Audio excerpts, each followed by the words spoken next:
जय हिंद प्यारे बच्चों, आप सभी का हार्दिक स्वागत है पायनियर उरई के इस ऑनलाइन प्लेटफॉर्म पर।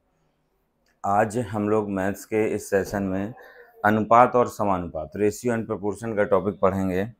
देखें, समझते हैं कि क्या होता है रेशियो, क्या होता है अनुपात। अनुपात का बेसिक मतलब है जब भी हम दो या दो से ज़्यादा चीज़ों में तुलना करते हैं, जब दो या दो से अधिक वस्तुओं में हम लोग तुलना करते हैं तो जो मैथमेटिकल वैल्यू होती है उसको हम लोग रेशियो कहते हैं।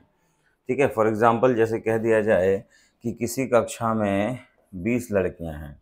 ठीक है, किसी कक्षा में 20 लड़कियां हैं और उसी कक्षा में 35 लड़के हैं, तो इनकी संख्या में एक तुलना हो रही है, इनकी संख्या में एक तुलना हो रही है।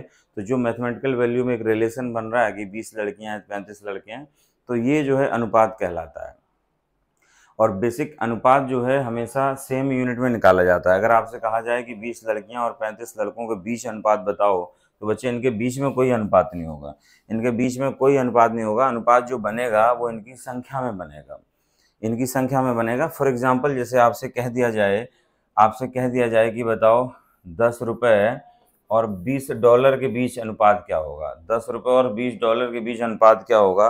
तो क्या अनुपात हम लोग इसमें मिनिमाइज करके 1:2 बताएंगे? नहीं, 1:, मैथमेटिकल रिलेशन से इनके मैग्नीट्यूड का रेशियो बन रहा है, बट नॉट सेम रेशियो कि भाई 10 रुपये और $20 का अनुपात क्या होगा। तो ये अनुपात नहीं होगा। हम लोग यूनिट रेशियो निकालने के लिए यूनिट हमें कॉमन करनी होगी, एक यूनिट करनी होगी। हम लोग तुलना अलग अलग यूनिट में नहीं कर सकते। जैसे तुमसे कह दिया जाए कि भाई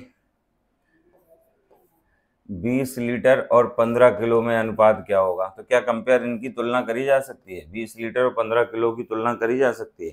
नहीं। तुलना करने के लिए बच्चे यूनिट हमारी सेम होनी चाहिए, तब हम लोग कंपेयर कर पाएंगे, नहीं तो कंपेयर नहीं कर पाएंगे। ठीक है, तो आगे बढ़ते हैं हम लोग। यहाँ पे क्वेश्चंस किस तरह से आते हैं उनको समझेंगे हम लोग।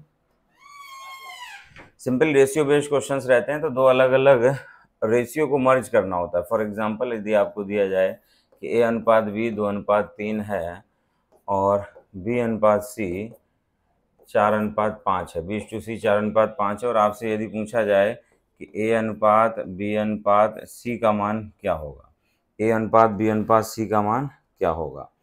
तो यहाँ पे देखो कई सारे तरीके हैं। पहले बेसिक अप्रोच हम लोग देखेंगे। दोनों ही रेशियो में हम ये देखते हैं कि कॉमन वैल्यू क्या है, दोनों ही रेशियो में हम लोग देखते हैं कॉमन वैल्यू क्या है। जैसे A/B/C हमें कैलकुलेट करना है, हम देख रहे हैं कि 2:3 A/B दिया हुआ है और 4:5 यहाँ पे B/C दिया हुआ है। दोनों ही रेशियो में B हमारा कॉमन है, दोनों ही रेशियो में हम देख पा रहे हैं बच्चे कि B का जो मान है वो कॉमन है। यहाँ पे B 3 है और यहाँ पे भी 4 है, तो दोनों को बराबर करने के लिए हमें गुणा करना होगा आपस में, क्रॉस मल्टीप्लाई। 4 का गुणा इसमें, 3 का गुणा इस रेशियो में।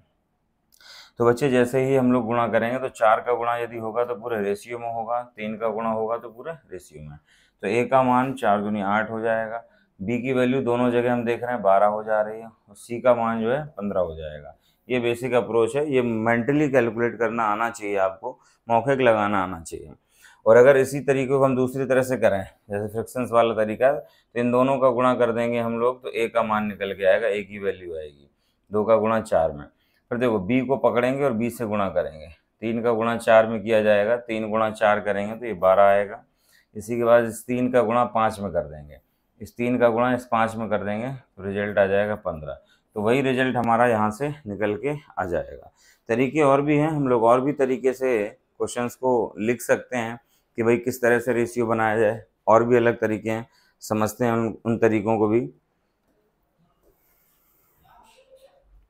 फॉर एग्जाम्पल यदि आपको दिया जाए A/B, B/C और C/D, 3 अलग अलग रेशियो हैं। ठीक है, तो इनको कैसे मर्ज किया जाए, इनको कैसे मिलाया जाए। फॉर एग्जाम्पल 1:2 दिया है, नेक्स्ट हमें रेशियो दे रखा है 1:3, अगला दिया हुआ है सपोज 2:1। यदि यहाँ से हमें निकालना है, 3 अलग अलग अनुपात को मर्ज करना है, 3 अलग अलग अनुपात को मिलाना है, अलग अलग रेशियो दे रखे हैं उनको मर्ज करना है, तो कैसे मर्ज किया जाएगा देखो समझते हैं बातों को। सबसे पहले सिंगल एरो चलाएंगे, ए का मान देगा, इन सभी नंबर्स का हम लोग गुणा कर देंगे तो ये 2 आएगा। इस 2 का गुणा बाकी सभी के टर्म में करेगा, 2 गुणा 1 गुणा 2, तो रिजल्ट आ जाएगा 4। फिर एक कदम आगे बढ़ना है, आपको सी तक जाना है और फिर मुड़ जाना है सी के लिए। तो 2 × 3 करेंगे 6, 6 दूनी 12, तो ये 12 आ जाएगा यहाँ से। और इसके बाद सीधा चले आना, ये डी का मान देगा, आखिरी टर्म देगा, तो ये रिजल्ट आएगा 6। और इसको मिनिमाइज कर देंगे। अगर हम लोग देखें यहाँ पे तो किसी कॉमन संख्या से भाग दे सकते हैं, 2 से डिवाइड कर सकते हैं। तो 1:2, 2:6, 6:3, 1:2:6:3, ये यहाँ पे अनुपात निकल के आएगा बच्चे। ये बेसिक अप्रोच है, 2 अलग अलग या 3 अलग अलग रेशियो को मर्ज करना। अभी हम लोग क्वेश्चंस की प्रैक्टिस करेंगे, ये कुछ बेसिक टर्म हम बता रहे हैं जिससे आपको हेल्प मिल जाए। चले आगे बढ़ते हैं। जैसे मान लो ये इस तरह से टर्म दिया है, ये क्वेश्चन डायरेक्टली नहीं आते लेकिन आपको नॉलेज होनी चाहिए। 3 टर्म है वो इस तरह से दिए हुए हैं, ठीक है। इसकी हमें शकल सही करनी है। ये पहले से ही रेशियो में, लेकिन रेशियो को लिखने का ढंग सही नहीं है। रेशियो को हम लोग क्या करते हैं, रेशियो को हम लोग फ्रैक्शन में लिखते हैं, और फ्रैक्शन में किस तरह से नोट करते हैं उसको समझेंगे हम लोग। हेलो, कॉल कर रहा हूँ बेटा, अभी 2 मिनट में क्लास में। तो यहाँ से 2, 3 और 4 को हटाना है हम लोगों को, ठीक है। ये पहले से ही रेशियो में, तो 2, 3, 4 को हटाना है। तो बेसिक अप्रोच है कि 2, 3, 4 को हटाने के लिए 2, 3, 4 के एलसीएम से गुणा किया जाए।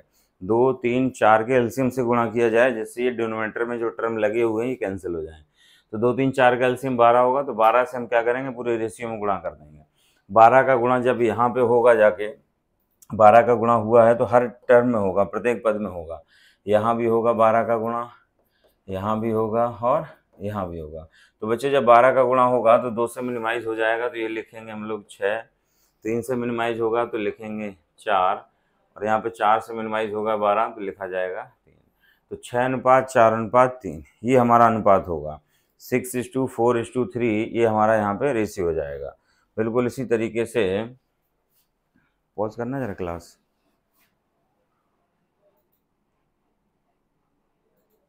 हो गई। चलें क्वेश्चन नंबर नेक्स्ट देखेंगे। इसमें हम लोग रेशियो में लिखना है, ये टर्म दे रखे हैं, ये पहले से ही रेशियो में है, लेकिन इसकी हमें शकल सही करनी है, क्योंकि कभी भी रेशियो में फ्रैक्शन में डाटा नहीं होना चाहिए, ये लिखने का सही तरीका नहीं है। और एग्ज़ाम में जब जाओगे तो क्वेश्चन में रेशियो इसी भाषा में देगा, और इस भाषा में देगा, तो अगर इस भाषा में देता तो पहले में उसकी शकल सही करनी होगी। अगर नहीं करेंगे तो कैलकुलेशन थोड़ी टिपिकल हो जाती है। तो समझो बच्चे, 3, 4 और 5 जो डिनोमिनेटर में टर्म है इनको हटाना है, तो 3, 4, 5 के एलसीएम से गुणा करना होगा। तो 3, 4, 5 का एलसीएम 60 से हम लोग पूरे रेशियो में गुणा कर देंगे, ठीक है। जैसे ही 60 से गुणा करेंगे तो 60 का गुणा प्रत्येक पद में होगा। यहाँ भी होगा 60 का गुणा, इसमें भी होगा और यहाँ भी होगा। हर टर्म में 60 से गुणा हो रहा है। तो जब 60 से गुणा होगा तो 3 से ये कैंसिल हो जाएगा 20 बार, और 20 का गुणा 2 में, तो रिजल्ट आएगा 40, ठीक है। अनुपात यहाँ पे जब हम काटेंगे तो 15 बार कटेगा, 15 का गुणा 3 में, तो 45। यहाँ पे 12 बार कटेगा, तो 12 चौके 48। तो फाइनली जो रेशियो बनेगा वो 40, 45 और 48 का बनेगा। क्वेश्चन नंबर 2 में जो रेशियो बनेगा वो 40:45:48 बनेगा। क्वेश्चन नंबर 3 की यदि हम लोग बात करें तो 2, 3, 4, 5 को हटाना है बच्चे। तो 2, 3, 4, 5 को हटाने के लिए इनके एलसीएम फिर से हम लोग जो है 60 से गुणा करेंगे। पूरे रेशियो में 60 से जब गुणा होगा तो गुणा होने के बाद 2 से मिनिमाइज करेंगे 60 को, तो 30 बार, 30 से काटेंगे तो 20 बार, 4 से काटेंगे तो 15, 45 हो जाएगा, और ये 12, ठीक है ना। तो जो रेशियो बनेगा वो 30:20:45:12 बनेगा। ये रेशियो लिखने का तरीका है, इसका भी इस्तेमाल होगा आगे आने वाले क्वेश्चंस में, ठीक है। तो वहाँ पे हम लोग यूज़ करेंगे। चलें आगे बढ़ते हैं हम लोग। क्वेश्चन नंबर नेक्स्ट, जैसे 4 नंबर में देखो 2/3 अनुपात 3/4 अनुपात 4/5, इसको सही से लिखना है। तो फिर से बच्चे 2, 3, 4, 3, 4, 5 के एलसीएम 60 से गुणा किया जाएगा। तो 60 से जब गुणा होगा वहाँ पे, तो ये रिजल्ट बन जाएगा 40। बच्चे जब यहाँ पे 60 से गुणा होगा तो ये 3 से कट जाएगा 20 बार, और 20 का गुणा हो जाएगा 40। तो ये कैलकुलेशन हम लोग मौखिक कर रहे हैं, मेंटली कर रहे हैं। ऐसे ही 4 से मिनिमाइज़ करेंगे, 4 से डिवाइड होगा 60 15 बार, और 15 तिया 45, और फिर से 5 से काटेंगे तो 12 बार, और 12 चौके 48। तो यहाँ पे जो रेशियो बनेगा वो 40, 45, 48 का बनेगा क्वेश्चन नंबर 4 में। क्वेश्चन नंबर 4 में जो रेशियो बनेगा वो 40:45:48 का बनेगा। क्वेश्चन नंबर 5 की बात करते हैं तो 2, 5 और 10 को हटाना है। तो 2, 5 और 10 को हटाने के लिए 2, 5, 10 के एलसीएम 10 से गुणा कर देंगे। तो जैसे ही हम 10 से गुणा करेंगे तो ये रिजल्ट बनेगा यहाँ पे 5, और ये हो जाएगा 2, और ये बचेगा 1। तो अनुपात बनेगा 5:2:1।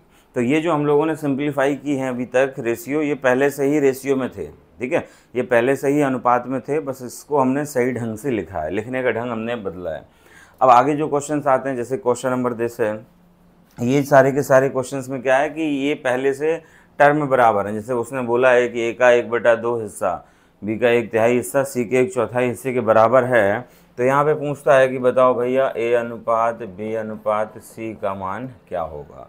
वो पूछता है A/B/C क्या होगा। तो पहले हम लोग बेसिक समझते हैं, फिर सीधा लास्ट स्टेप लिखेंगे।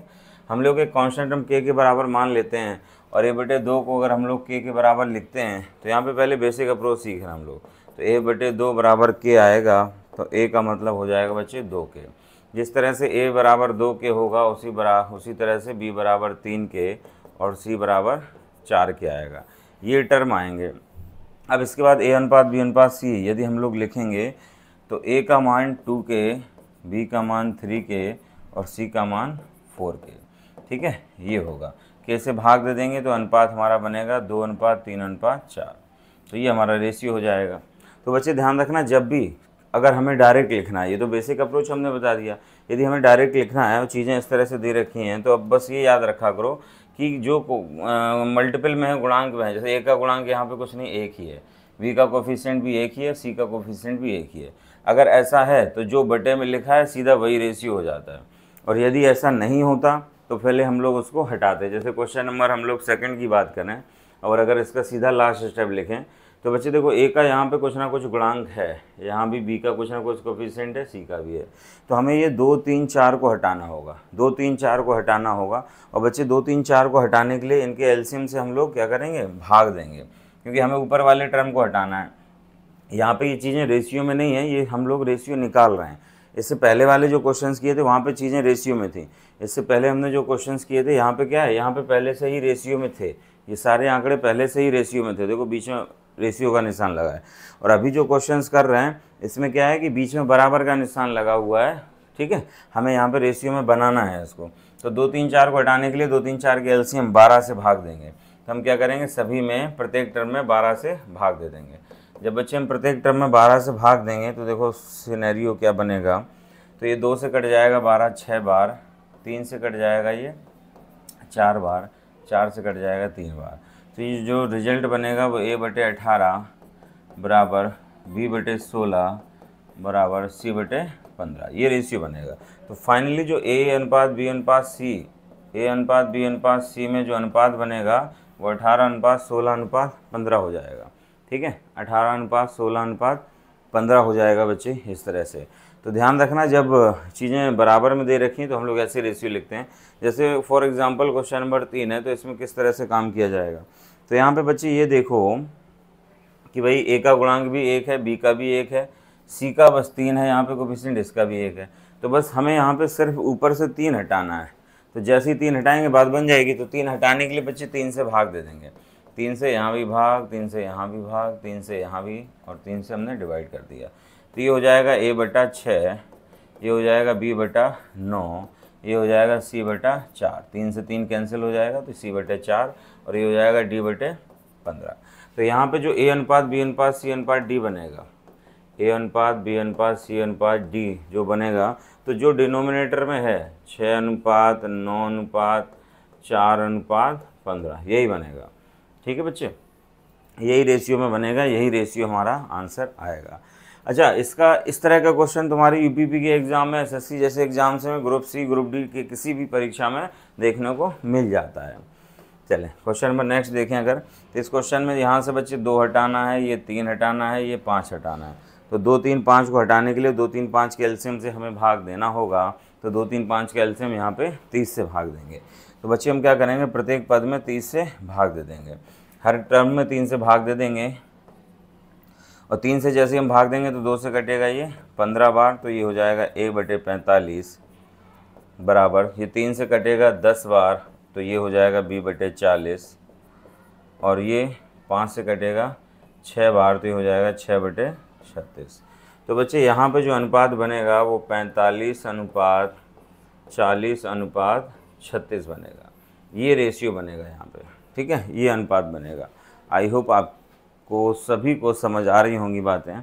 आप सभी समझ पा रहे होंगे। चलो नेक्स्ट क्वेश्चन देखो, कुछ और क्वेश्चंस हैं आपके लिए। हम लोग देख रहे हैं कि a अनुपात b प्लस सी आपको दे रखा है 1:2 और b अनुपात c प्लस a दे रखा है 1:3 और हमसे पूछा जा रहा है कि भाई बताओ c अनुपात a प्लस b। तो देखो जो ये दो रेशियो दे रखे हैं तो इन दोनों में कॉमन चीज़ देखेंगे कि कॉमन डाटा क्या है, कॉमन रेशियो में कोई टर्म कॉमन है कि क्या कॉमन है। तो हम लोग देख रहे हैं पर्टिकुलर टर्म तो कोई कॉमन नहीं है, लेकिन हम लोग एक चीज़ देख रहे हैं कि इस वाले रेशियो में और इस वाले रेशियो में तो ए बी सी वही तीनों चीज़ें यहाँ मौजूद हैं, ए बी सी वही तीनों चीज़ें यहाँ पे मौजूद हैं। तो अगर हम लोग देखें तो ए बी सी का जो टोटल है वो यहाँ पे 3 बन रहा है और यहाँ पे ए बी सी का जो टोटल है वो 4 बन रहा है। ठीक है, ए बी सी का जो टोटल है ऊपर वाले में 3 और नीचे वाले में 4 बन रहा है, जबकि टोटल तो बराबर होना चाहिए। तो बच्चे टोटल बराबर करने का आसान तरीका है कि 4 का गुणा ऊपर रेशियो में कर लेंगे, 3 का गुणा नीचे रेशियो में कर लेंगे। ठीक है, तो यदि हम लोग देखें तो यहाँ से हमें पता चल रहा है कि ए प्लस बी प्लस सी का जो टोटल है वो 12 बन रहा है। ए प्लस बी प्लस सी का जो मान है वो 12 बन रहा है, ऊपर वाली इक्वेशन से भी और नीचे वाली इक्वेशन से भी, दोनों जगह से ए प्लस बी प्लस सी मतलब तीनों टर्म का जो टोटल है वो 12 बन रहा है। बच्चे पहले रेशियो हमने 4 का गुणा किया है तो ये वाली जो वैल्यू है वो 4 हो जाएगी, इसमें 4 गुणा करेंगे तो ये हो जाएगा 8। यहाँ पे 3 का गुणा किया गया है तो ये टर्म 3 हो जाएगा और ये हो जाएगा 9।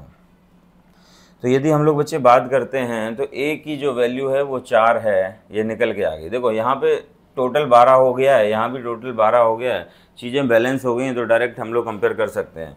तो a का मान 4 होगा पहले वाले रेशियो के हिसाब से, b की वैल्यू 3 होगी दूसरे वाले रेशियो में, साफ साफ दिख रही है। ठीक है, तो a बच्चे 4 है, b 3 है, 4 3 7 हो गया है, तो c हमारा कितना होगा 5 होगा, क्योंकि तीनों का टोटल हमारा 12 बनना चाहिए। तो 4 3 7 और 5 12, तो a अनुपात b अनुपात c यहाँ से हमें मिल गया। अब उसने जो हमसे पूछा है उसने हमसे पूछा है c अनुपात a प्लस b, तो c हमारा 5 है, a प्लस b हमारा 7 है, तो हमारा फाइनल आंसर 5 अनुपात 7 5:7 होगा। और इस तरह की इक्वेशंस तुम्हें 2-3 जगह सॉल्व करने को मिलती हैं। एक तो हमारी औसत के टॉपिक में मिलेंगी, टाइम एंड वर्क में मिलेंगी, एक ज्योमेट्री में मिलती हैं। इस तरह की जनरल इक्वेशन, बेसिक इक्वेशन आपको कहीं भी देखने को मिल सकती हैं।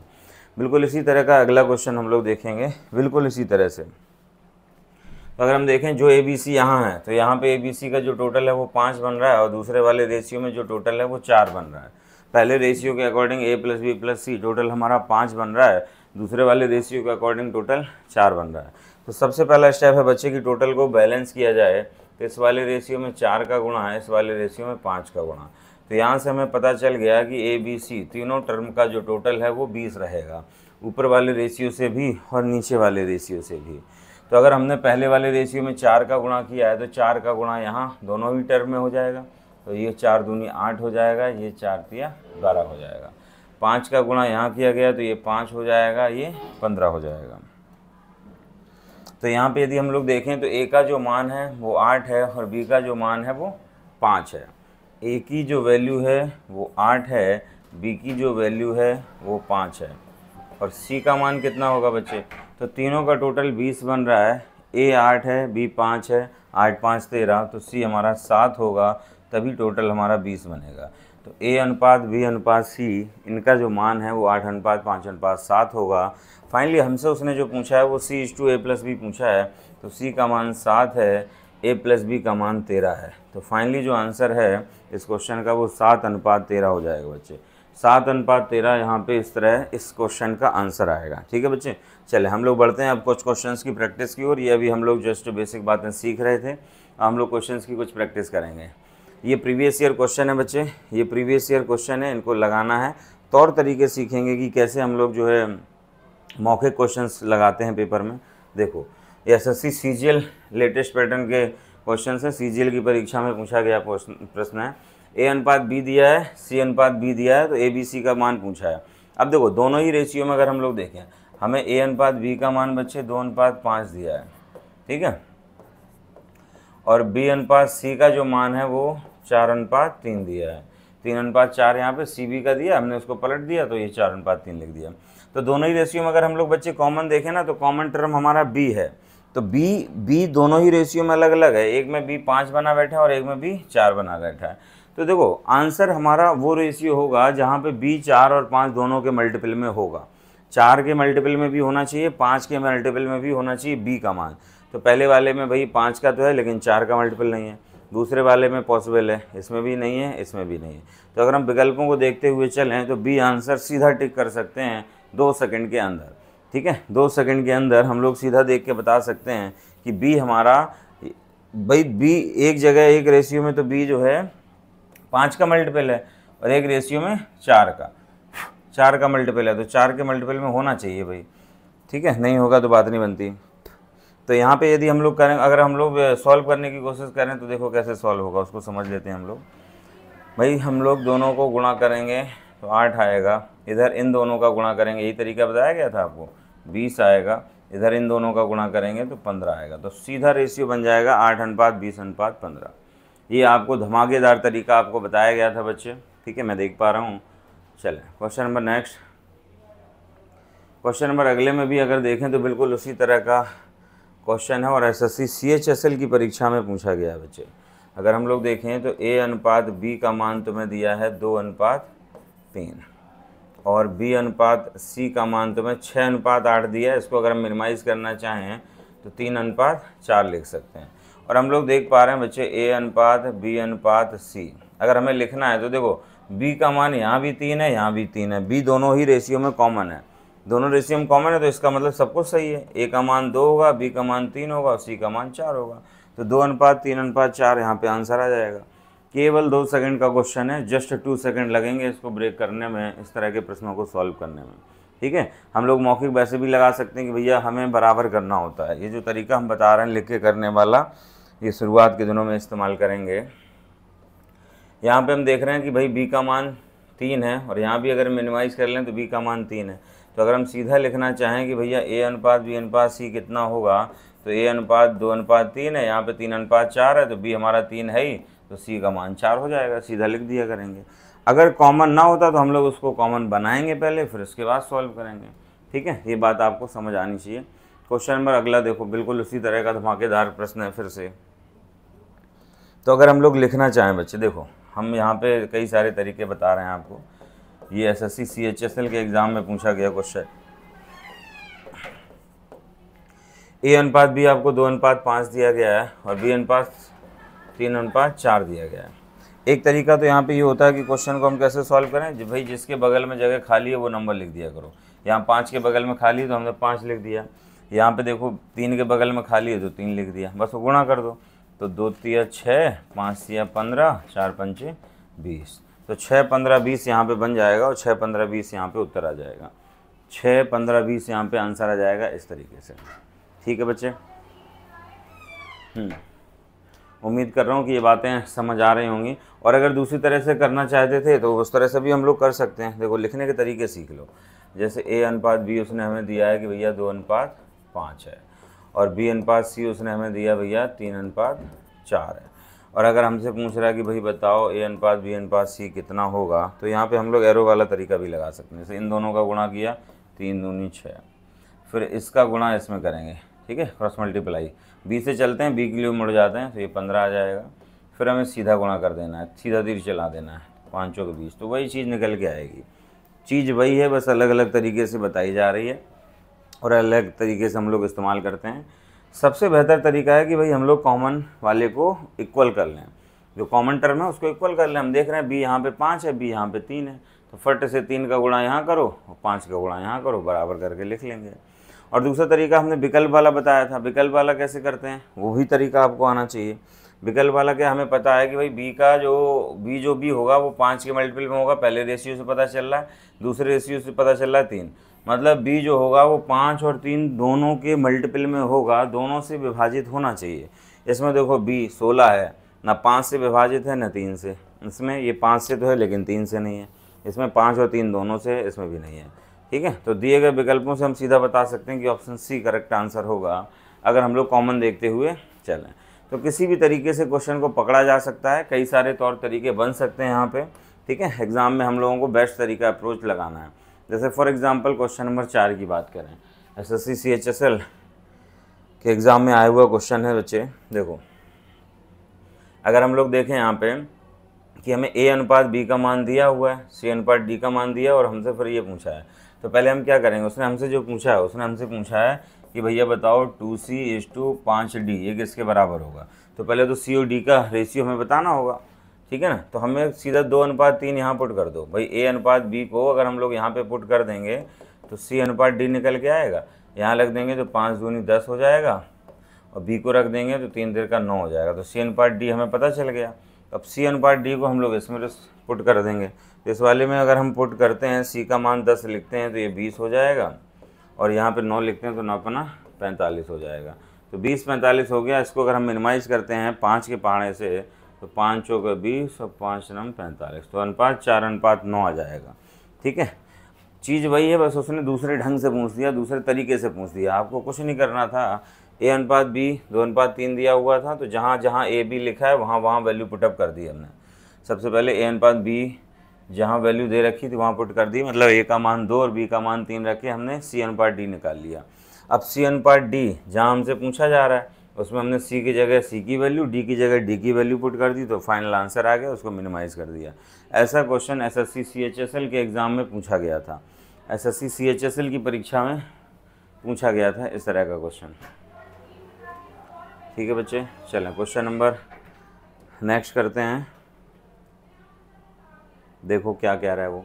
फिर से A/B दिया, B/C दिया, C/D दिया, और हमसे पूछ रहा है यहाँ पे 2A/3D। अब देखो 2A/3D पूछ रहा है, तो सबसे पहले तो भैया हमें इन तीनों रेशियो को मर्ज करना होगा, क्योंकि हमें A/D की ज़रूरत है। AB, BC और CD ये दिया है, तो सबसे पहले हम रेशियो को मिलाएंगे। ध्यान दो जरा, जैसे A/B हमें पता है, B/C भी पता है, C/D भी पता है। तो जो दो रेशियो हमें दे रखे हैं, सबसे पहले हम लोग कॉमन रेशियो निकालेंगे। A/B हमें दिया है 3:5, और B/C दिया है 7:8, और ये हमें दे रखा है 2:3। तो बच्चे जो हम A/D डायरेक्टली निकालेंगे, देखो यहाँ पे रेशियो का मतलब ये है डिवाइड। डिनोमिनेटर में यहाँ पे भाग तो जा ही रहा है, तो हम लोग यहाँ पे डिवाइड कर देंगे। देखो इस तरफ वाले टर्म से इस तरफ वाले टर्म को कैंसिल कर सकते हैं, तो 3 से ये 3 कट जाएगा, 2 से इसको काटेंगे तो ये 4 बार कटेगा। यहाँ पे कुछ बचा नहीं है तो केवल 7 है, यहाँ पे कुछ बचा नहीं तो 5 चौके 20 है। तो ये हमारा A/D 7:20 निकल के आया बच्चे। ये जो रेशियो निकल के आया है ये A/D का निकल के आया है। तो हमें क्या करना है, A और D की वैल्यू पुटअप कर देनी है। उसने हमसे पूछा है 2A/3D का मान क्या होगा, तो A का मान A की जगह और D का मान D की जगह। A अगर हम यहाँ रख देंगे तो 7 दूनी 14 हो जाएगा, D अगर यहाँ रख देंगे तो 20 तिया 60 हो जाएगा। तो यहाँ पे हमारा 14 60 हम मिनिमाइज़ कर देंगे तो हमारा 7 और 30 आंसर आ जाएगा। तो ऑप्शन बी यहाँ पे एकदम सही हो जाएगा बच्चे, ऑप्शन बी यहाँ पे सही हो जाएगा। और ये क्वेश्चन SSC CHSL की परीक्षा में पूछा गया है, ठीक है बच्चे।